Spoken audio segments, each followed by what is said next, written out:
They didn't even bother with excuses. The text lit up my phone like a knife in the dark. We only want Thanksgiving with your sister this year. No explanation, no invitation, just dismissal. I stared at the words, my fingers tightening around the glass of wine I'd been holding. I typed one word back, enjoy. Then I turned off my phone before my hand could shake. That was the inciting wound, the moment I understood my parents had chosen her over me, again. It wasn't always this way. I used to be their pride.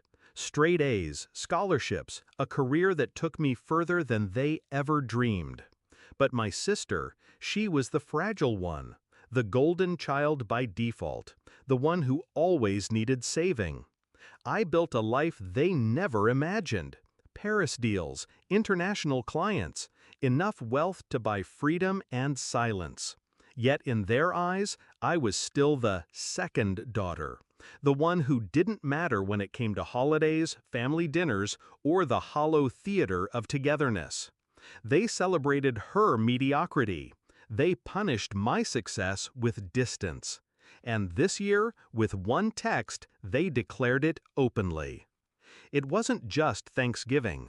That text pulled loose a thread. I began replaying every moment, every birthday I wasn't invited to, every family gathering I was an afterthought in. Photos sent to the family chat, my sister smiling at dinners I didn't even know were happening.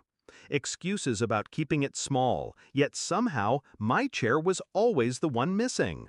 I wasn't blind. I just refused to believe my own parents could cut me out with such precision.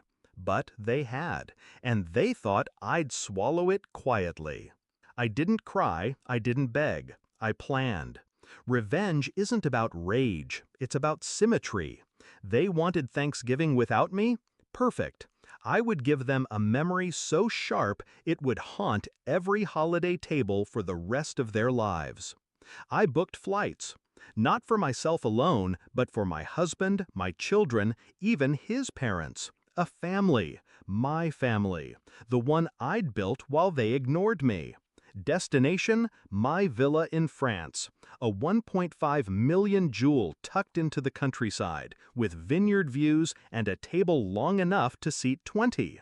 I had bought it quietly years ago, with money I never flaunted. Now it would be my stage. Thanksgiving morning, while my parents carved turkey with my sister, I uncorked wine in the French sun. My children chased each other through lavender fields. My husband grilled outside while his parents laughed at the absurdity of having flown across the world for dinner. We set the table with silver. We roasted duck, not turkey. We poured champagne, not cider. And as the golden light faded, I lifted my phone. One photo, just one. Our family, whole, vibrant, joyful, seated in front of the feast. My caption was simple, grateful, santé from our villa. I hit send to the family group chat. Silence followed. Then an explosion. First, my sister, "What? Where are you?" Then my mother, "You bought a villa? Why didn't you tell us? Why weren't we invited?" I let their fury pour in. I didn't reply, not yet. The next message came from my father. "You think you're better than us? Flaunting money? Family isn't about this." I almost laughed. Family. They had defined that word without me for years, and now they choked on it. Finally, I replied, "You made it clear who you wanted at your table. I only honored your wish. Enjoy." That was it. The knife slid clean. They never recovered from that dinner. Every holiday since, there's tension in the air. They can't unsee the photo. They can't forgive themselves for underestimating me. My silence at their outrage was louder than any scream could have been. I didn't need to argue. I didn't need to beg for a seat at their table. I built my own. Bigger, brighter, unshakable. And here's the truth that still tastes sweet. I didn't exile myself from them.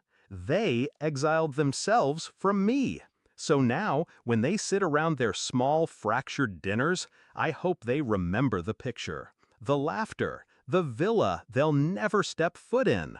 And when they whisper about betrayal, I hope they realize it wasn't mine, it was theirs.